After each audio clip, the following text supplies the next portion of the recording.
She had been sitting in the window seat for nearly 20 minutes before the first cadet noticed her. The regional jet, bound from Norfolk to Jacksonville, was packed with young men in crisp Navy uniforms, their brass buttons shining under the fluorescent cabin lights. They were officer candidates, fresh-faced and full of the kind of confidence that comes from having survived the first cut of training, but not yet the real world. They laughed too loud, shook hands too firmly, and moved through the narrow aisle as if they already commanded fleets. The woman in the window seat wore no uniform. Her gray hoodie was faded, her jeans were worn at the knees, and her baseball cap was pulled low over her eyes. She looked tired in the way that only long flights and longer memories can make a person look tired. Her name was Sarah, and she had spent 20 years as a Navy SEAL, though no one on that plane knew it yet. The first cadet to speak was a tall, broad-shouldered young man named Jensen. He had been selected for officer training straight out of a top university, and his classmates already whispered that he would be an admiral one day. Jensen stopped in the aisle next to Sarah's row and frowned. He pointed at the empty middle seat, then at the seat next to her, where another cadet was supposed to sit. "Ma'am, you're in our section," he said, his voice carrying the careful authority of someone practicing command. Sarah looked up slowly, her brown eyes calm and unreadable. "I have a ticket," she said quietly, and she showed him the boarding pass. Jensen barely glanced at it. He had already decided that she was a problem to be solved, that not a person to be respected. He turned to the cadet behind him, a wiry young man named Park, and jerked his head toward the front of the plane. "Get the instructor," Jensen said. Park hesitated for just a second. Something about the woman's stillness made him uneasy. But he went anyway. The instructor who came back was a lieutenant junior grade, no more than 25 years old, with the kind of rigid posture that suggested he spent more time looking in mirrors than looking at people. His name was Lieutenant Briggs, and he was responsible for escorting this group of cadets to a training exercise in Florida. Briggs looked at Sarah the way you might look at a piece of luggage that had rolled under the wrong seat. "Ma'am, these seats are reserved for active duty personnel on official travel," he said, his tone clipped and rehearsed. You'll need to move to the back of the plane." Sarah did not move. She did not argue. She simply said, "I am active duty." Briggs blinked. He looked at her hoodie, her jeans, her tired face, and he saw nothing that matched his image of a sailor. He saw no rank, no ribbons, no polished boots. He saw only a woman who was in his way. "I'm going to need to see your ID," he said, and his voice had grown harder now because the other cadets were watching, and he could not afford to look weak in front of them. Sarah reached into the front pocket of her hoodie and pulled out a small black wallet. She flipped it open and held it up for Briggs to see. The ID inside was real. It showed her face, her name, and her status as a Navy SEAL with 20 years of service. Briggs stared at the ID for a long moment, but he did not really see it. Then his mind had already made up its story about who she was, and the facts were not going to change that story. He leaned closer and said very quietly, so that only she could hear, "I don't know where you got that, but you need to get off this plane." Sarah closed the wallet and put it back in her pocket. She had been treated like this before. She had been dismissed, doubted, and diminished by men who could not fit her into their understanding of what a warrior looked like. She had learned long ago that fighting in the moment was often less effective than simply waiting for the truth to reveal itself. But she also knew that some lies could not be left unchallenged. "I'm not getting off this plane," she said, and her voice was still quiet, but there was something underneath it now. A weight, a density, at the sound of someone who had been shot at and had kept moving. Briggs turned to the cadets in the surrounding rows. They had stopped their laughing and their loud handshakes. They were watching now, their faces a mix of curiosity and discomfort.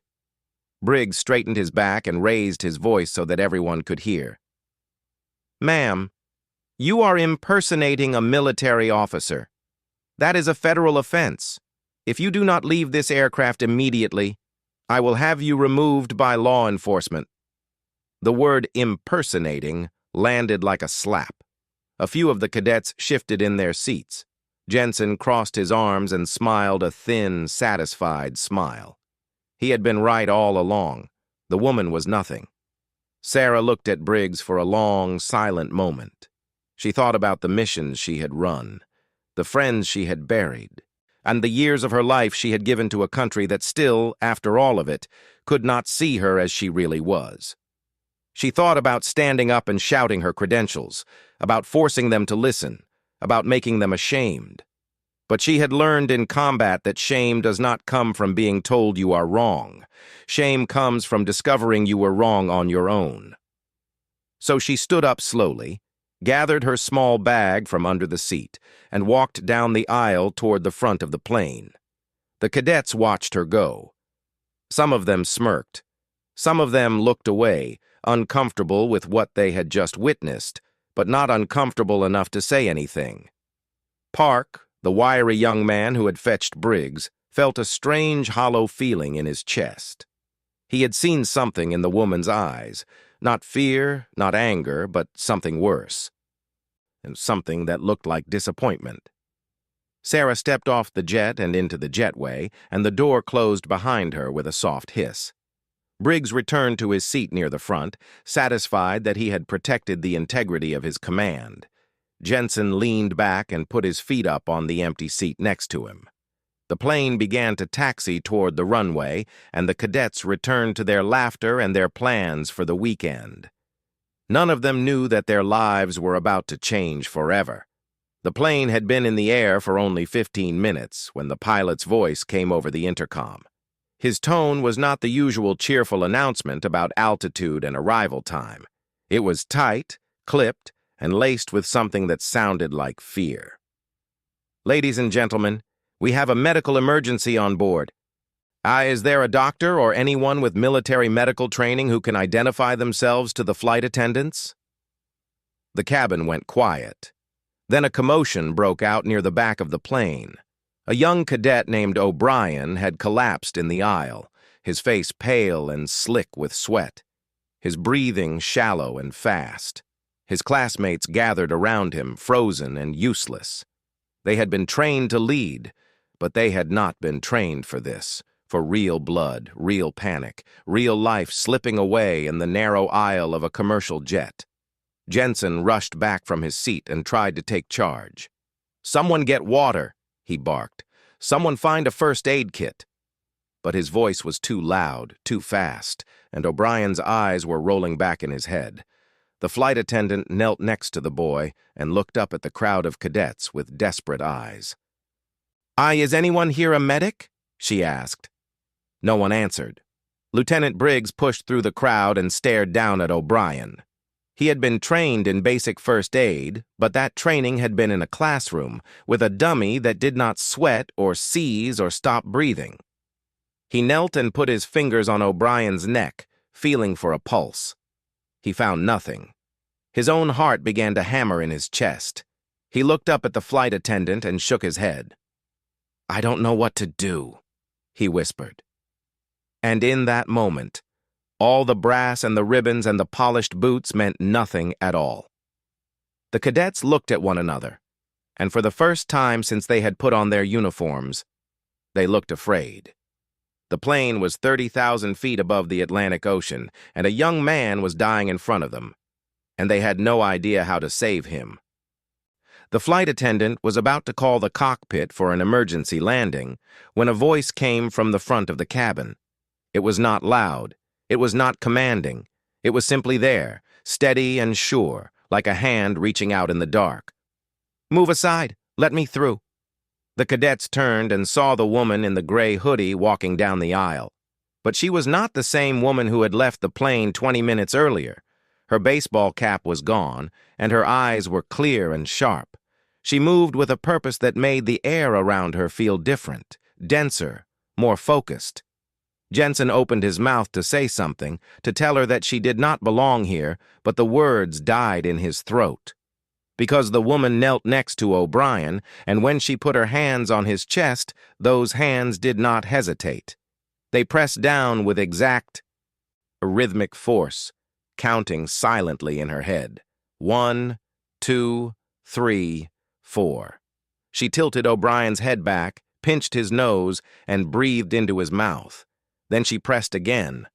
The cadets watched in stunned silence.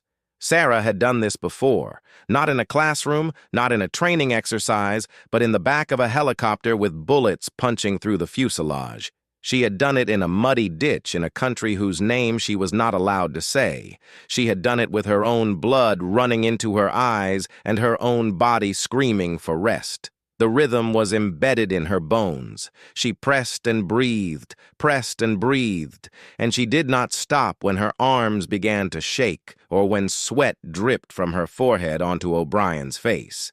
She did not stop when Briggs tried to ask her a question or when Jensen whispered, "Hi, who is she?" She pressed and breathed, and after what felt like an eternity but was actually less than 2 minutes, O'Brien's chest rose on its own. A small, ragged breath, then another. His eyes fluttered open, and he looked up at the woman in the gray hoodie with the confusion of someone who had just returned from a long journey. "Stay still," Sarah said quietly. "You're going to be fine." The flight attendant brought oxygen. The cadets stepped back to give her room, and Lieutenant Briggs stood at the edge of the circle, his face pale, his mouth open, because he had just understood something that he would carry with him for the rest of his life. The woman he had thrown off the plane had just saved a life that he could not have saved. The woman he had accused of impersonating a sailor was, in fact, exactly what she had claimed to be. That the woman he had humiliated in front of his cadets had just taught them all a lesson that no classroom could ever teach. When the plane landed in Jacksonville, an ambulance was waiting on the tarmac. Paramedics took O'Brien to the hospital, where he would make a full recovery. But before they loaded him onto the stretcher, the young cadet reached out and grabbed Sarah's hand. "Thank you," he whispered. Sarah nodded once, then turned and walked away. Briggs caught up with her in the terminal. He was out of breath and his face was red with something that looked like shame. "Ma'am," he said, and his voice cracked on the word. "I didn't know. I'm sorry. I should have—" Sarah stopped walking and turned to face him. She looked at him for a long moment, and in her eyes there was no anger, no triumph, no satisfaction. And there was only the quiet patience of someone who had seen too much to waste energy on grudges.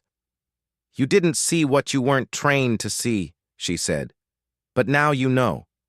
Women can be SEALs. Women can save lives. Women can do anything you can do, and sometimes they can do it better.